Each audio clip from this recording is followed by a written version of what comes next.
Toda la línea de caballeros, 30% de descuento hasta agotar existencias. Te sonará oferta comercial, pero es un asunto vital. Hasta agotar existencias. Mientras ellas se agotan, ¿te parece bien que pasemos un rato juntos?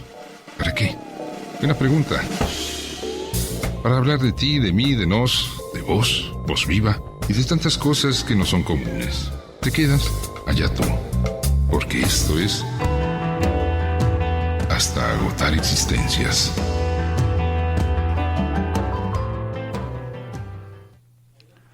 Once, 2.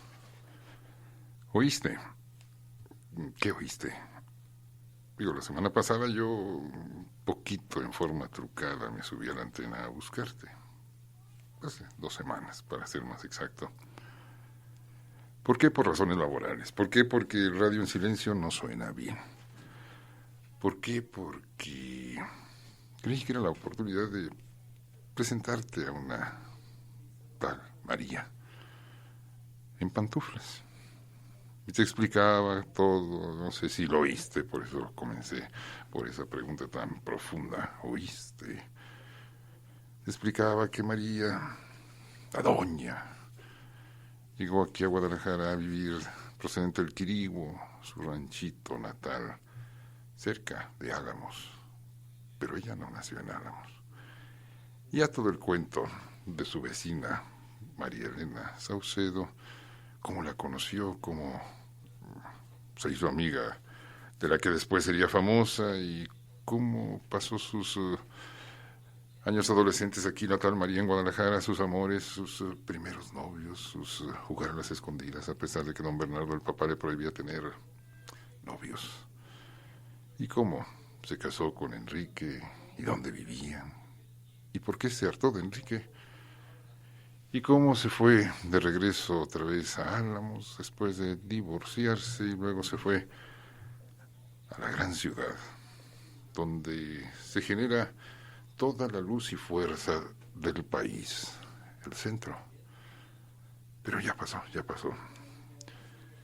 ¿Por qué lo hice? Porque, te digo, me enrolé en un hermoso y creativo trabajo fílmico documental, con una empresa que tiene un nombre un poquito difícil de pronunciar, pero esta suena elegante. Südwestrundfunk. Una empresa productora de Stuttgart, Baden-Baden, Alemania, que me hizo el enorme favor de contratarme como stringer. Algún día te traduciré ese enigmático término porque no viene a cuento. Pero 2 semanas intensas, filmación de 2 lugares considerados, esto para mí es un misterio, patrimonio de la humanidad. Tequila, la región agavera; Cabañas, el Hospicio Casa de Misericordia. El hospicio y partes aledañas del centro, que es que histórico, de la ciudad.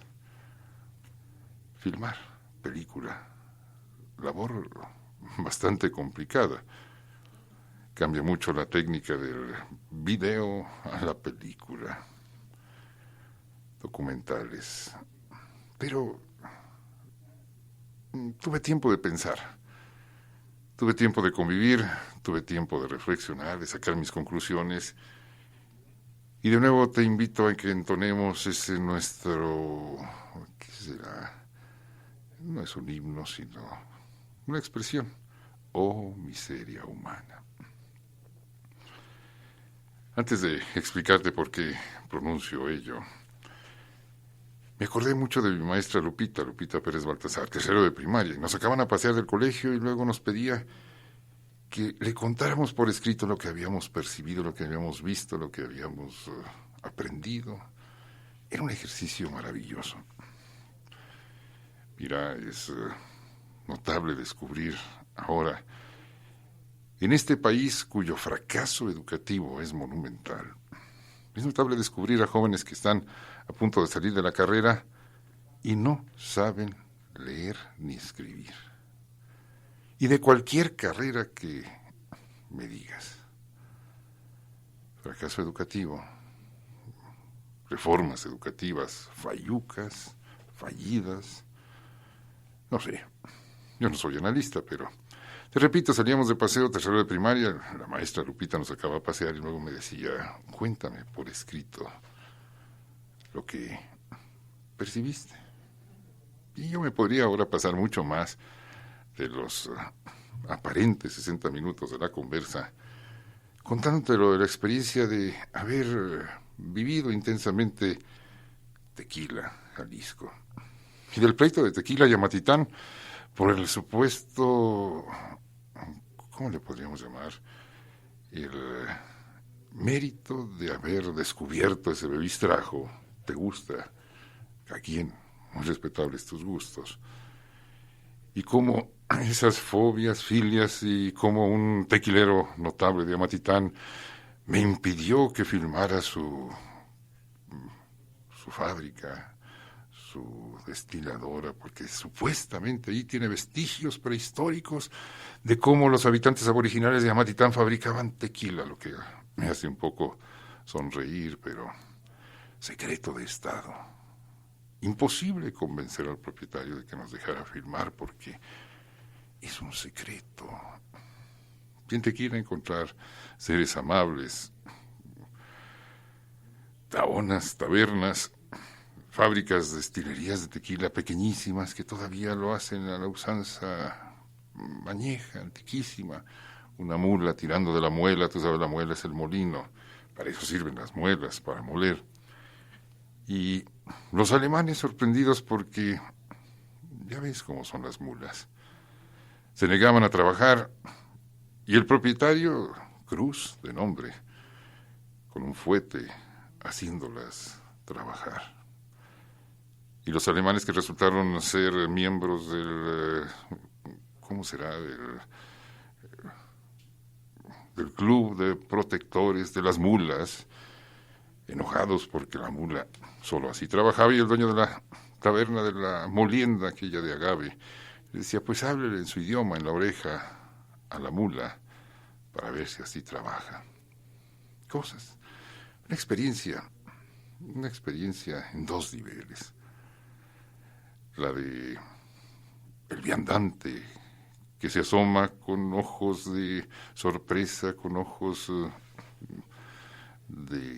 iba a decir de niño, y sí, no me avergüenza ello, y descubre cosas que no había percibido de su propia región, de su propia ciudad. Cabañas, qué hermosura de edificio. Pero esa es la vivencia, le podríamos llamar el primer plano, la rutina complicada de la filmación de documentales, pero lo otro es lo que me hace expresar ese miseria humana. Por el cargo que me fue conferido, yo debía hacer contactos, debía encontrar quien solucionara problemas técnicos para los alemanes, y ándate que fui a dar con un individuo sorprendente, que me lleva a una oscura conclusión en esta noche de luna tan maravillosa. Aquí pongo una nota al calce. Siendo más o menos las 6:30 de la tarde en el Valle de Temajac, ándate que brota una luna, que a mí me pareció tan hermosa como la luna de octubre, pero nada se puede hacer contra los dogmas poéticos, como la canción dice que la de octubre, la más hermosa. Entonces la de noviembre me pareció tan espléndida, tan grande, tan luminosa, tan como la de octubre. Pero ya no voy a entrar en esa polémica. A lo que voy es a esto. Miseria humana. ¿Quién sabe de qué materia estamos hechos los seres humanos? ¿Quién sabe cuáles elementos constitutivos accionan el alma humana? Que no resulta muy difícil que alguien te perdone que lo ofendas, que lo hieras, que lo lastimes. Pero cuidado, es muy difícil que alguien te perdone que le hagas un favor. Tal cual. Un individuo que fue contratado gracias a que yo lo puse en vinculación con los alemanes amables, durante 15 días se dedicó casi exclusivamente a demostrar que yo era un estorbo en la filmación. No lo logró por razones que no vienen a cuento, pero eso es el comienzo de la conversa. Hoy, esas estructuras humanas, ¿cómo le podríamos llamar? Esa composición molecular de los odios humanos y su grado de refinamiento. Hay odios teológicos, sí. Hay odios teológicos que son terribles. Ese odio que se produce entre sectas religiosas o entre distintas creencias y por la interpretación de palabras supuestamente sagradas y reveladas a un determinado individuo en forma misteriosa, y que luego resultan esas interpretaciones en millones de creyentes muertos por las interpretaciones teológicas de cada quien. Son odios muy profundos, muy elevados los teológicos. ¿No los has percibido alguna vez? La falta de respeto a las creencias del otro, o el afirmar que yo tengo toda la verdad, por lo tanto tú no tienes derecho a tener tu verdad, por lo tanto se llega a violencia inusitada. ¿Cuántos crímenes se han cometido en honor de la verdad? Odios teológicos terribles. Luego, ese odio entre eruditos e historiadores. Te decía hace un momento que un supuesto historiador, abogado, propietario de una fábrica de tequila en Amatitán, que odia a los de tequila porque el tequila, él dice, se originó en Amatitán. El abogado no entiende que los mitos no caminan en reversa. Y nos prohibió filmar porque íbamos a hablar también de tequila y no solo de Amatitán. ¿Te imaginas devolver todo ese... ¿Será mito? ¿Será realidad? Yo no sé. Pero decir, muchachos, saliendo de la conversa nos vamos a tomar un Amatitán. Pues no suena. Ya no cambia la supuesta verdad histórica de este profundo, ¿qué es que historiador y tequilero? Pero estos odios entre intelectuales e historiadores son capaces de producir navajazos personales en su disputa acerca de si los aztecas eran maravillosos o si Hernán Cortés, además de todos los males, nos hizo algo de bien. Cállate, se arma la de Cristo es Judas. El reloj camina, las 11:14, yo soy Álvaro González, hasta agotar existencias, Jalisco Radio. Y si me dejas hablando al aire, vaya tú, ¿me acompañas? Hasta agotar existencias. Mientras nuestras existencias transcurren paralelamente, que es que tú y yo somos parte de la historia. ¿Tú crees? Hasta agotar existencias.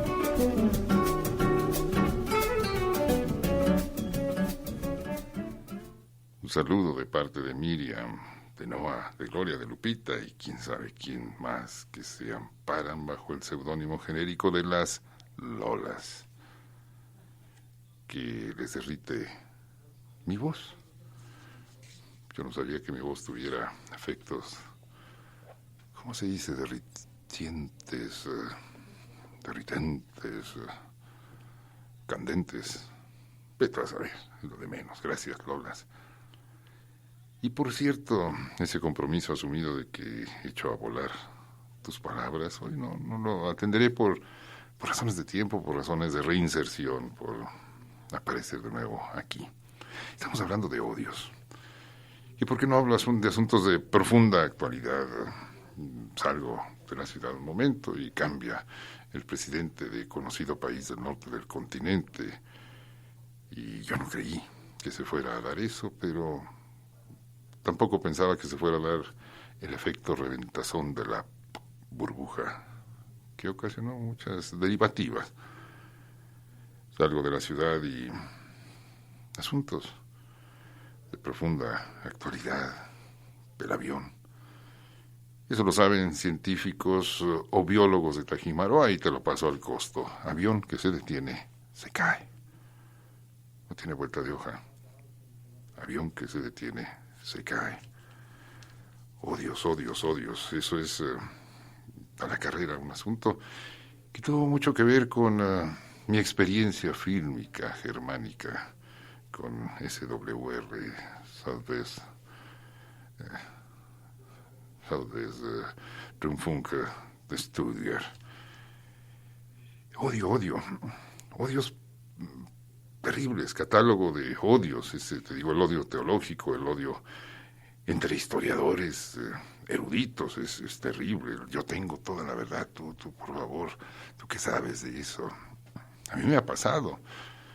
En una ocasión llevé a un grupo a andar el puente de Calderón, y un historiador de Pergamino y Colegio y quién sabe cuántas cosas se enfureció porque él era el único que sabía lo que había pasado en Puente de Calderón. Nadie más tenía derecho a tocar ese delicado tema. ¿Y qué me dices de el odio entre poetas, artistas y escritores? Ese odio que provoca desde pellizquitos de monja a insidias del grado más ruin. Ese odio suele ser a veces tan dulce que es difícil distinguirlo de la envidia. Sí, el odio tal vez te libere de odio. Oye, por cierto, alguna vez, y esto encaja con una llamada de Franco López, que me dice que logró rescatar 120 horas de mis hechuras televisivas cuando existía el Canal 6. Imagínate cuántos años hace de eso. Y que tenía el cinismo de mostrarme ante la cámara tal cual soy. 120 horas. ¿Y esto cómo encaja? Las envidias que despertaba. Yo tenía ya 20 años haciendo radio. Y una crítica de radio que evaluaba los programas y daba su visto bueno y su calificación a los que hablaban por radio, nunca se ocupó de mí. Yo no existo, estoy condenado a muerte moral. Para los intelectuales soy un locutor de voz engolada y intelectualoide. Así, un locutorcillo. Y para los compañeros del gremio, vuelalenguas y antenas, soy un intelectualoide pedante y melifluo. Entonces no encajo. Entonces no existo. Y la crítica aquella de radio, cuando empecé a hacer televisión, por fin se ocupó de mi persona en sus artículos del entonces se llamaba Siglo XXI, el periódico, y dijo, era bueno para el radio, pero ¿por qué lo dejan hacer televisión? Nunca se había ocupado de mí. Pero son esos odios entre creativos. Y ese odio, te digo, que tal vez... y también una aportación que fue maravillosa en su tiempo. Presentábamos semanalmente a un cantacomponedor, Víctor. Yo hacía las letras de las canciones, él les ponía música, y una vez hicimos una maravillosa canción que se llamaba Odiada, Odiante.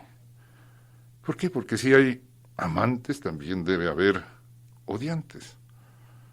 Pregúntamelo a mí. Pero sigamos con esto, las envidias que atan. La envidia es el único vicio que no produce placer. Anótalo. Es el único vicio, el único pecado capital que no produce un placer directo. Se trata de algo doloroso, algo que tal vez esté incrustado en el hígado. Tendríamos que consultar a los biólogos de Tajimaroa para que nos digan dónde, si en el páncreas o en el hígado radica el gen de la envidia. Pero puede llevarte a cometer, así, grandes felonías y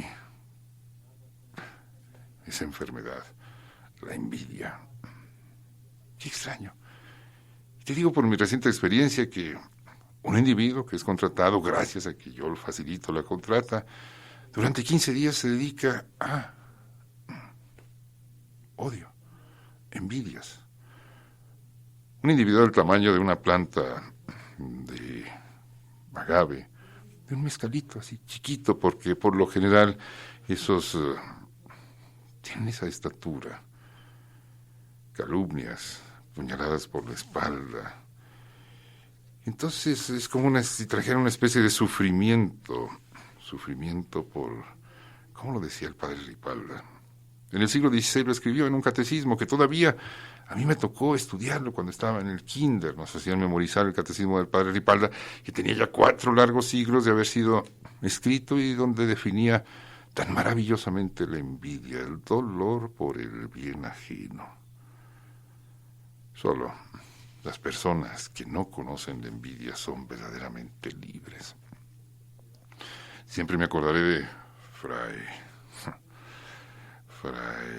¿cómo se llama este fraile, hombre? De Salmántica, el fraile de Salamanca, Fray Luis de León,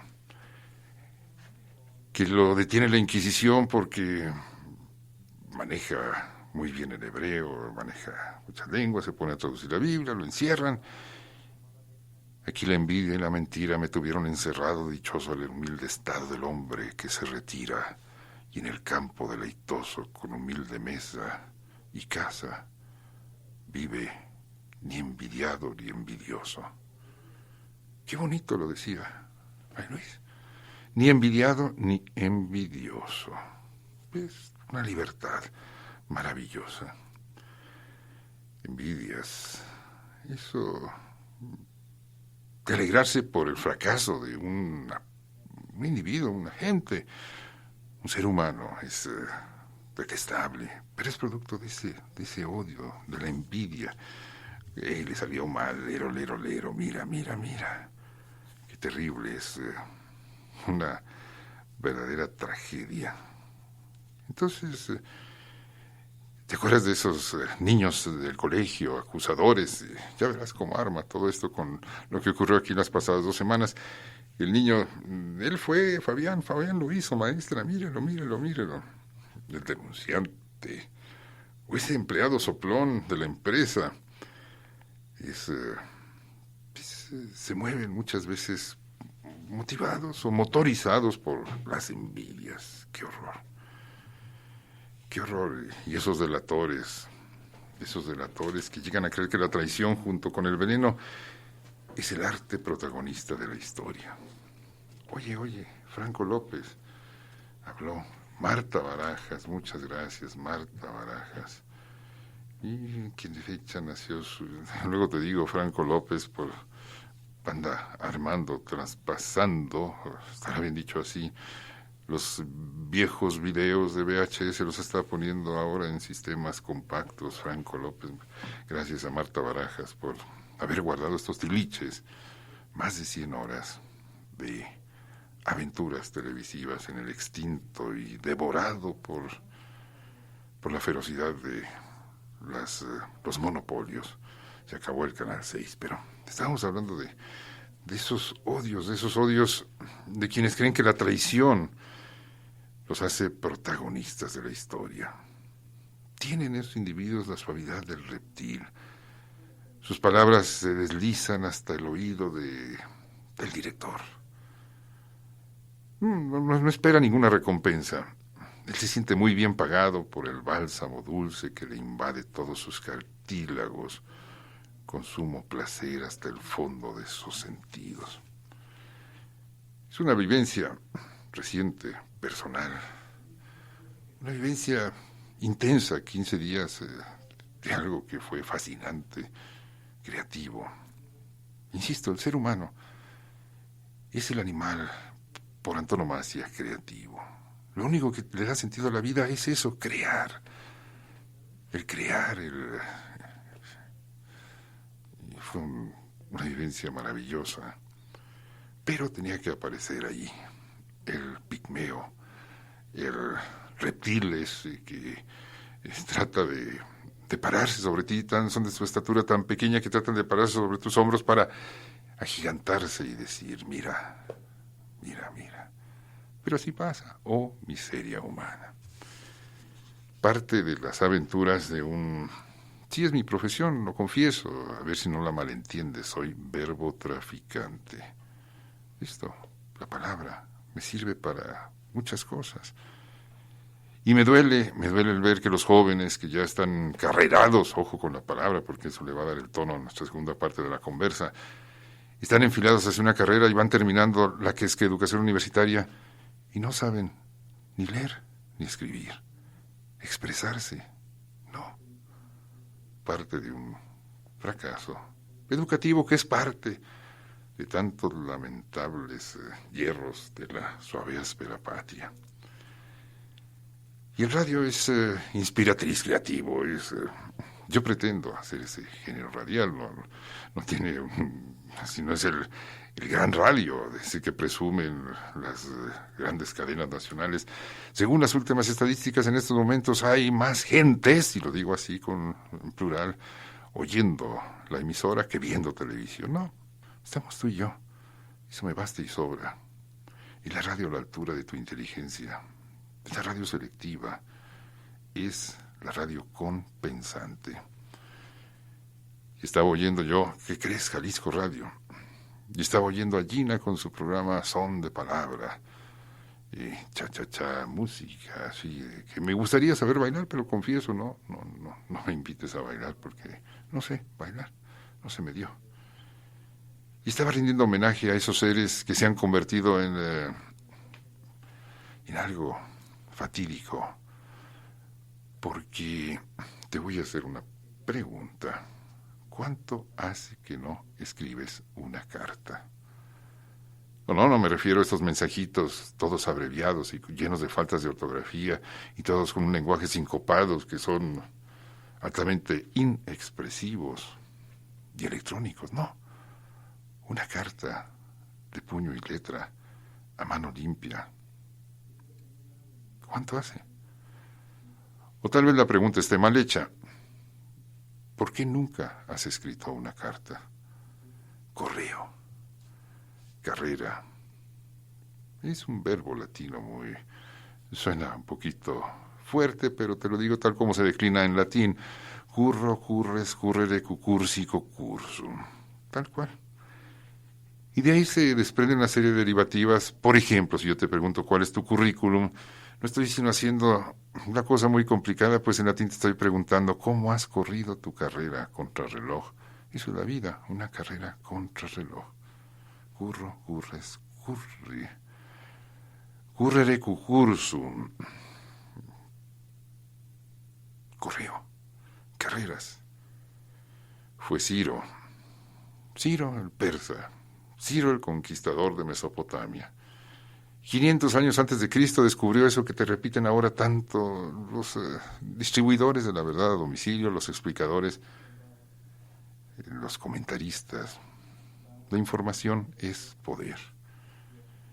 Y Ciro, para mantener su imperio, contrató, mandó, vete a saber, que corriendo de una parte a otra del imperio le llevara noticias. Correo. Él fue, se supone, el inventor del correo. ¿Qué pasa más allá del horizonte? Imagínate, en otros tiempos, ¿qué pasa más allá del horizonte? Esperar a que llegaran las cartas traídas por arrieros, y esto hace apenas un parpadeo en la historia de Guadalajara que ocurría.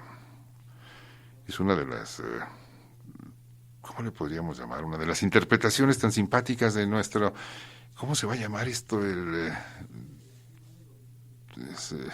bicentenario de la independencia en septiembre del año 2010. Pero por favor, señores, vamos revisando nuestra historia. Allí está, en lo que se llama Plaza de la Liberación, la estatua de Hidalgo, y al pie de la estatua el decreto liberador de los esclavos. 10 días daba exactamente para liberar a todos los esclavos en todo el país, o pena de muerte a quien no lo hiciera. Señor Hidalgo, usted inició el país de los decretos, muy bien intencionados, pero imposibles de cumplir.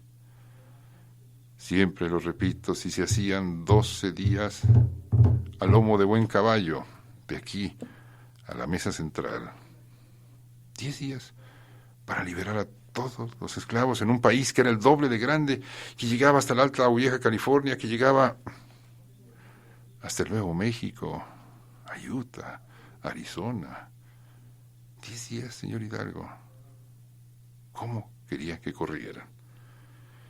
Vuela, paloma, vuela. Vamos echando un poco de música. Yo estaba buscando, quería encontrar música así a tono con el correr de las noticias en el correo que se ha convertido, te digo, en un estigma, porque ahora los pobres carteros no llevan sino cuentas a pagar, sino notificaciones, que ay, qué miedo abrir los sobres. Pero antes el correo, yo profunda y exquisitamente gocé de las cartas y del correo.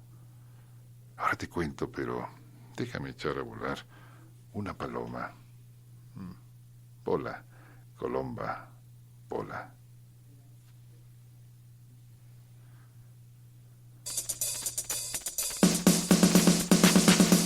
Vola. Vola.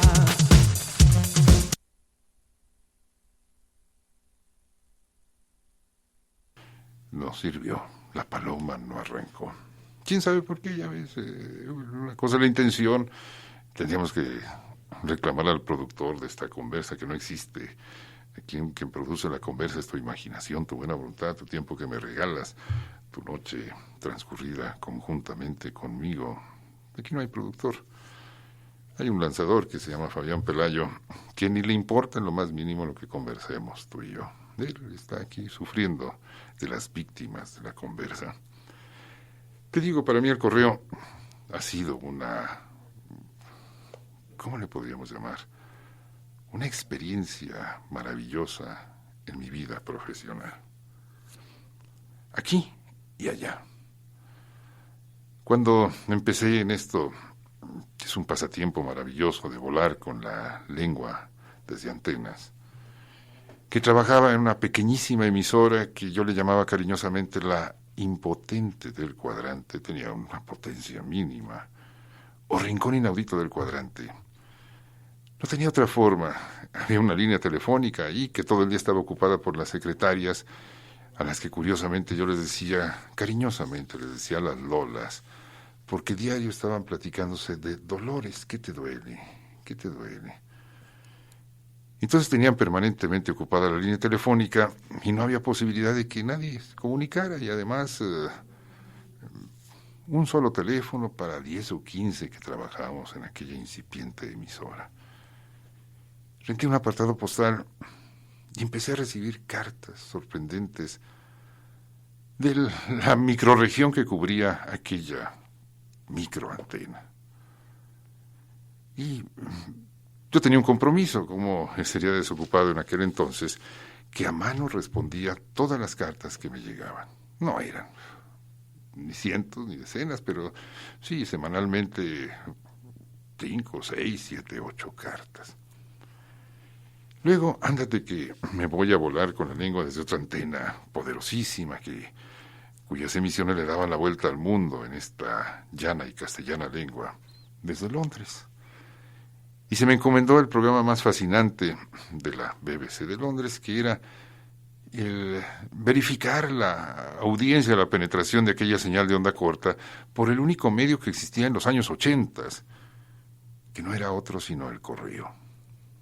Y te consta, las sociedades hispanoparlantes, o latinoamericanas, o llámale como quieras y gustes, no somos ni hemos sido sociedades epistolares como pueden haber sido, son los japoneses, o como pueden haber sido, son los, los de Europa Central, ¿no?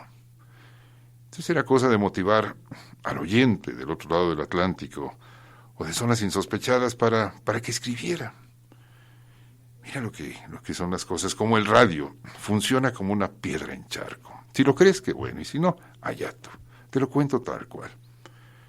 Hacía yo eso que se llamaba el circuito, el programa de las cartas de la BBC, con dos muchachas, Susan Combe, Ann Lee, que tienen el encanto ellas de hablar bien nuestra lengua, pero con un acentillo así que les hacía parecer como más atractivos a los oyentes del más allá mundial. Entonces acababa yo el programa, eso sí era un programa, duraba 29 minutos y medio, ni un segundo más, ni un segundo menos, era el cronómetro, es el rey de Doña Radio. Entonces decía, ella es Ann Lim, ella es Susan Com, yo soy Álvaro González, ¿y tú quién eres? Y dicho así, con esa inflexión, ¿y tú quién eres? Y ahora se ha convertido ese ¿y tú quién eres? Se convirtió primero en un estribillo publicitario de una empresa televisiva que también hace revistas, y se ha convertido en recurrente artilugio publicitario. ¿Y tú quién eres? Me intriga. Y eso lo preguntaba desde Londres, y funcionaba. Y por ahí tengo en mi archivo, yo no sé si sea archivo vivo o semi-muerto, cartas y cartas llegadas de todas partes del mundo, de los, ¿cuántos son? 4 o 5 continentes, dímelo tú, si los cuentas. Y con las cosas más sorprendentes, como es día del correo, como el cartero, ya nadie lo quiere, yo les manifiesto mi más profundo afecto a los carteros por su silenciosa y terrible misión de notificadores de hoy en día, pero en otro tiempo, seres maravillosos, transportistas de cartas. Sigue lo que sigue, yo aquí sigo, allá tú si seguimos, hasta agotar existencias. Aquí estoy. Y hasta agotar existencias. Mientras nuestras existencias transcurren paralelamente, que es que tú y yo somos parte de la historia. ¿Tú crees? Hasta agotar existencias.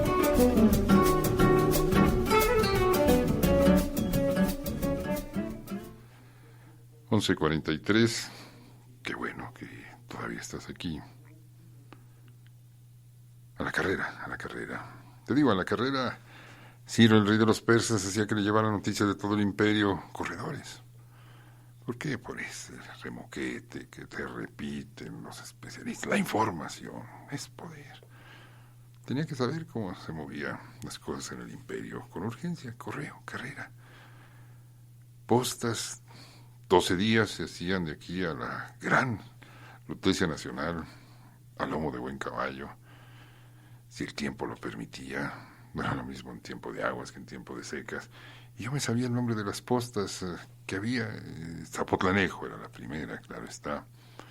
Luego seguía Horcones, Cerro Gordo. Total, ya no me acuerdo. Vaya, memoria. También la memoria. Con el correr del tiempo se va deslavando, pero llegaba Celaya, Querétaro, San Juan del Río, y por fin, ¿cómo se llama esta población ya muy próxima? Allá, lo que ahora se llama pomposamente DF. Ya ves, ahora ya Guadalajara se llama GDL.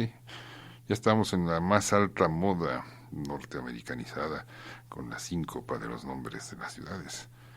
Pero, ¿cómo se llama Pantaco? Creo que era la última población antes de las postas de aquí. 12 postas para recorrer los 500 kilómetros, pongámoslo así, entre la Mesa Central y este Valle de Atemajac. Correos, ¿leíste alguna vez? Me gustó mucho el Correo del Zar, creo que era de Julio Verne, sí. El Correo del Zar, Miguel Strogoff, aquellos correos rusos con los climas tan extremosos, siberianos, y tener que correr con las noticias. Y ya te he platicado cómo la historia está llena de eso que yo le llamo verdades poéticas, que son mentirotas. ¿Cómo? Te pongo el ejemplo. Viste la luna ahora brotar por el oriente, por donde más va a brotar la luna, sobre el Valle de Atemajac, donde te encuentres, una luna monumental, espléndida. Era de noviembre, pero como la canción dice que la de octubre es la más hermosa, entonces, verdades poéticas. Hay una que está incrustada en la historia. ¿Cuántas historias es la historia? En la historia de México, que es muy simpática, pero te la contaron. Los correos del emperador Moctezuma para llevarle pescado fresco desde Veracruz hasta su mesa todos los días. Saca cuentas. Distancia México-Veracruz. ¿Cuánto? Tú debes estar mejor, más enterado que yo. ¿Cuánto corre un maratonista con sus qué velocidad despliega un buen maratonista keniano, vamos a decirlo, con sus equipos, con sus zapatos. Ni qué te pregunto, marcas, porque ni qué me importa. ¿Qué velocidad da un maratonista entrenado? Sí, vamos a poner, como los aztecas eran una raza superior a cualquiera, eran de un elevado grado de desarrollo, entonces corrían lo mismo, la misma velocidad de un maratonista, saca cuentas. Y el calzado que utilizaba en esa época era de fabricación azteca. Y las barrancas que existen en el despeñadero allá de la Sierra Madre Oriental hacia el mar, barrancas, Paso del Macho, las cumbres de Maltrata, desniveles desde el borde del mar hasta las 2.200 metros de Tenochtitlán. Saca cuentas, imposible. O tal vez el pescado le llegaba ya al cabo de 4 días de correr mañana, tarde y noche. Los correos de Moctezuma le llegaba ya un poquito apestoso. Pero te dicen, es que los corredores se las ingeniaban para tomar hielo de los volcanes. Saca cuentas, a subir el pico de Orizaba y tomar hielo. O el Popocatépetl, o el Iztaccíhuatl. Pero verdades poéticas maravillosas, que no hacen daño, pero son de una falsía notable si te pones a analizarla. Pero con eso de que, cuidado, y hables un poquitín mal de los aztecas porque atentas contra dogmas y eso puede despertar odios de investigadores profundos, entonces digamos que sí, que eran unos superhombres corredores, los del correo de el emperador Moctezuma. Correos, cartas. ¿Cuánto hace que...? Yo todavía tengo un pen pal. Traducción. Un amigo de pluma. No lo conozco, ni nunca lo voy a conocer. Vive por allá en España. Tengo 20 años carteándome con él. Y, qué sé yo, 2, 3 cartas al año tampoco, no creas que... Pero cuando recibo sus garabatos, porque tiene una letra infernal, y los descifro y me gusta, no es lo mismo. Estos correos electrónicos, por cierto, muchas gracias a nuestra amiga, y ahora el nombre se me olvidó, por no anotarlo, de nuestra amiga que sí le gustó la narración de la vida de María Félix, pero no entendió por qué volvió a comenzar, por un mal ajuste, porque no calculé bien el tiempo. Entonces volvió a empezar, pero ya pasó, mi amiga Gabriela. Entonces te decía, tengo cartas, estuve un tiempo trabajando en México haciendo radio de medianoche. Es una experiencia en estas ciudades monstrificadas. La soledad es un gran aliado del ejercicio. ¿Por qué me estás oyendo? Porque tú y yo nos parecemos, porque solamente a ti y a mí se nos ocurre estar pasando el tiempo así, aquí, ahora. Entonces recibía cartas, una, por ahí debe estar, estremecedora, de una enfermera del Hospital de Oncología Infantil. Y me preguntaba, o me decía que ya no entendía por qué los niños. ¿Por qué los niños pueden sufrir estas terribles enfermedades? Uno ya de... Me preguntas mi edad. 22.562 días a la fecha, por si te interesa. Y por ahí que sepas con quién estás tratando. ¿Por qué un niño? Me preguntaba aquella enfermera, oyente de la nocturnidad radial, como si yo tuviera la respuesta. Pero cartas sorprendentes. En Londres un día recibo una carta, el apellido nunca se me va a olvidar, es muy fácil, Kutz, un venezolano de apellido Kutz. Una carta de 10 páginas, impecablemente escrita a máquina, sin un error de ortografía, sin un error de dedo, 10 páginas, pero todo el tema de la carta era razones para nunca escribir una carta. ¡Qué paradoja! ¿Por qué? Porque las cartas son comprometedoras. Por ejemplo, hace cosa de 2, 3 meses, Sotheby's, subastando las cartas de un tal Alberto Una Piedra. Claro, el apellido suena más interesante en alemán. Albert Einstein. Sus cartas de amor y desamor, todo lo que quedó ahí escrito de sus problemas emocionales, de sus amantazgos y odiantazgos. Ahí, desvelados, puestos sobre el papel por la mano del genio que resultaba demasiado humano en esas cartas. Razones para no escribir una carta son lo más comprometedor y mira, aquí está escrito de tu puño y letra, pero lo más maravilloso que te llegue Londres, vuelvo a esa experiencia. Semanalmente el servicio postal de la BBC ponía sobre mi mesa, mi escritorio, un paquete con las cartas que habían llegado.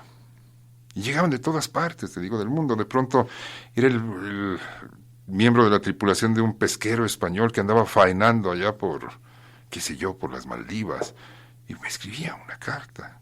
¿Cómo llegaba? Llegaban a Londres. De pronto era un tipo en Perú que me ofrecía, y esto, por ahí andan, te digo, desbalagadas, me ofrecía en venta el esqueleto de un cíclope gigantesco que se había encontrado en su rancho. Y a mí, ¿yo qué hago con un esqueleto de un cíclope? Imagínate, todavía fuera un cíclope.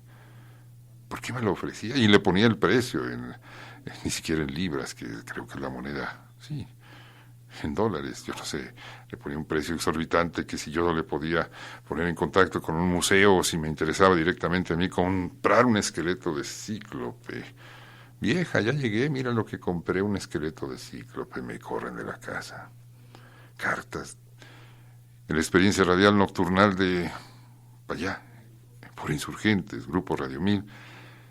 Llegaban cartas de los reclusorios, la soledad de la noche que no soy yo, es el ejercicio inspiratriz que ponía a los reclusos a escribirme y me contaban sus problemas, sus vicisitudes, de esa vida tan terrible que debe ser la de los reclusorios.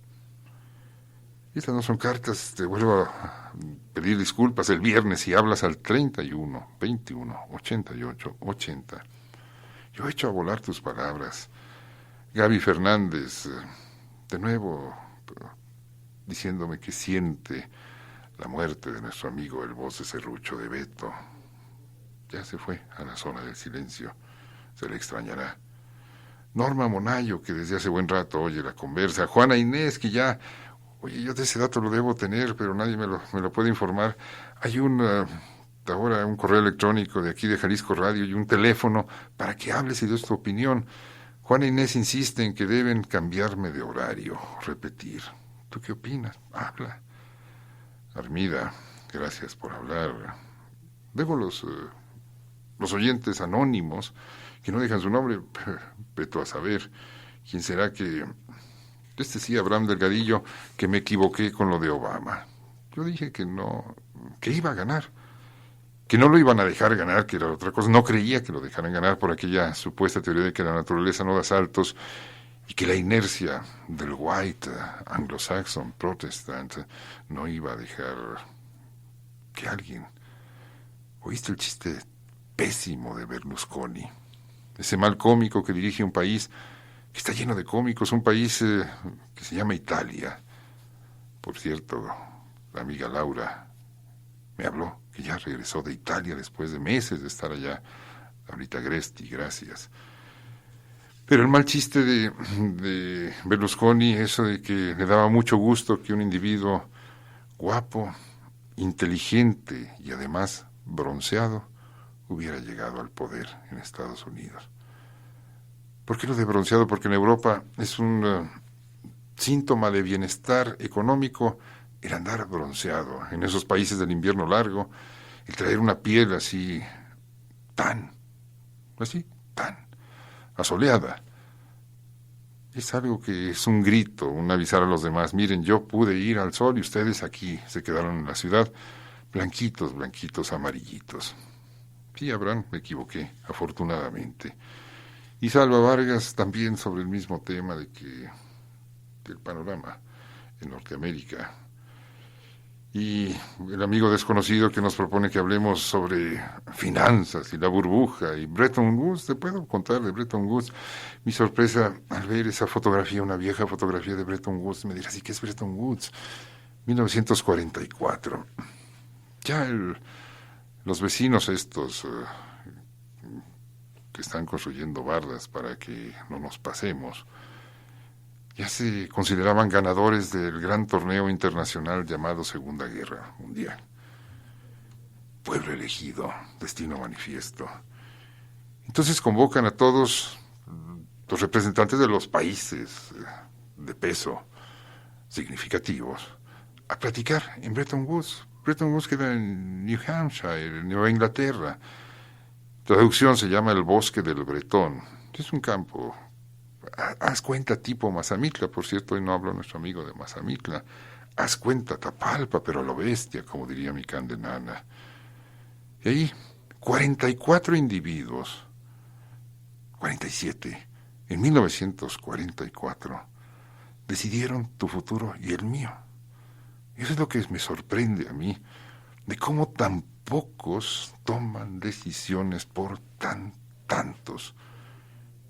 Y decisiones que nos implican, incluso aún en la actualidad, cuando el muy devaluado presi en turno norteamericano está convocando a una reunión para tratar de remendar esto, que no tiene otro nombre más que avaricia desbocada en grado superlativo e internacional. Cuando hablamos en una ocasión de los pecados capitales, o ahora mismo que te decía que la envidia no es un pecado capital que no produce un placer inmediato como todos los demás. La avaricia es el único pecado capital que no tiene llenadero. Más y más y más.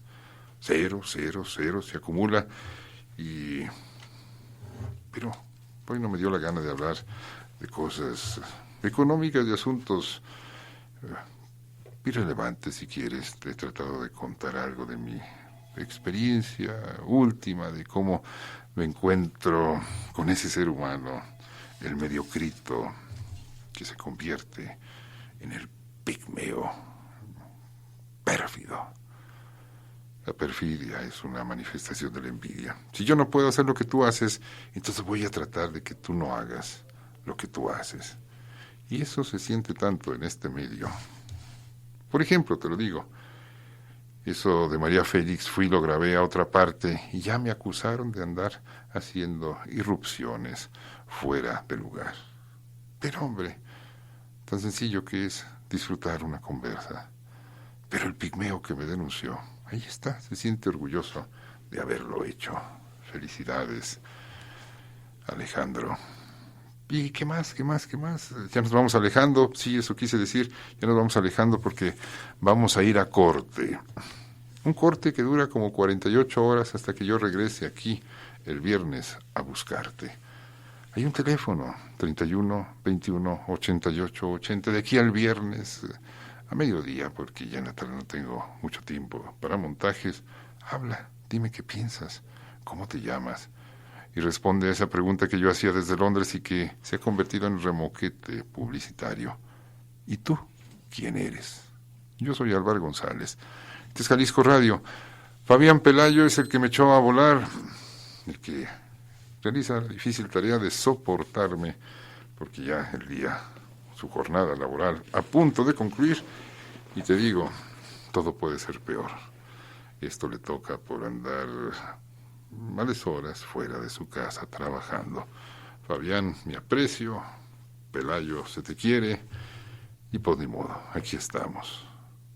Hazte una buena noche y un buen tiempo. Yo te busco. Vale. Hasta agotar existencias. No le digas a nadie, pero el reloj despacito va agotando nuestra precaria existencia. Por hoy, el rey de la radio y de la vida, el reloj, dice que debemos interrumpir la conversa. Yo te busco luego porque quiero volver a obtener el mayor premio del radio en el universo. El premio Tuso. Tus orejas también puestas. Date bien. Y allá tú si acudes de nuevo a nuestra cita hasta agotar existencias.